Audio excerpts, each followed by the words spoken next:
തെരഞ്ഞെടുപ്പുകളിലെ ആവേശപ്പോരാട്ടമായ തദ്ദേശ തെരഞ്ഞെടുപ്പിന് ഇനി ഒരു മാസമാണ് ശേഷിക്കുന്നത്. മുന്നണികളും പാർട്ടികളും അരയും തലയും മുറുക്കി രംഗത്തിറങ്ങിക്കഴിഞ്ഞു. സ്ഥാനാർത്ഥി നിർണയവും അന്തിമഘട്ടത്തിലാണ്. അടുത്ത ദിവസത്തോടെ എല്ലാ മുന്നണികളും സ്ഥാനാർത്ഥി പ്രഖ്യാപനം നടത്തുമെന്നാണ് സൂചന.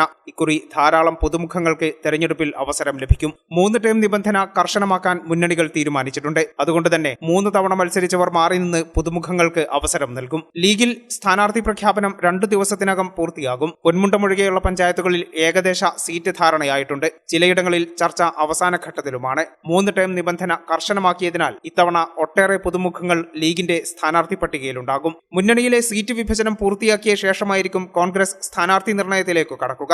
ചിലയിടങ്ങളിൽ പടലപ്പിണക്കങ്ങൾ കല്ലുകടിയാകുന്നുണ്ടെങ്കിലും കോൺഗ്രസ് സജീവമാണ്. LDF-ലാകട്ടെ ജില്ലാ പഞ്ചായത്ത് സീറ്റ് വിഭജനം നേരത്തെ പൂർത്തിയാക്കി തെരഞ്ഞെടുപ്പ് ഒരുക്കങ്ങളിലേക്ക് കടന്നിരുന്നു. സ്ഥാനാർത്ഥി പ്രഖ്യാപനം ബുധനാഴ്ചയോടെ ഉണ്ടായേക്കും. ജില്ലാ സെക്രട്ടേറിയറ്റ് അംഗങ്ങളെ വരെ കളത്തിലിറക്കി അംഗം ജയിക്കാനാണ് CPIM-ന്റെ ശ്രമം. CPI-യും 3 ടേം നിബന്ധന കർശനമാക്കും. ജില്ലാ പഞ്ചായത്തിൽ എല്ലാ ഘടകകക്ഷികൾക്കും സീറ്റ് നൽകി ഉദാര സമീപനമാണ് CPIM സ്വീകരിച്ചത്. INL-ൽ നിന്ന് പിളർന്ന നാഷണൽ ലീഗിന് ജില്ലാ പഞ്ചായത്ത് ഡിവിഷൻ നൽകിയത് ഇതിന് ഉദാഹരണമാണ്. അടുത്ത മാസം 9, 11 തീയതികളിലാണ് തെരഞ്ഞെടുപ്പ്. വോട്ടെണ്ണൽ 13-ന് നടക്കും. ന്യൂസ് ഡെസ്ക് ഈ ചാനൽ.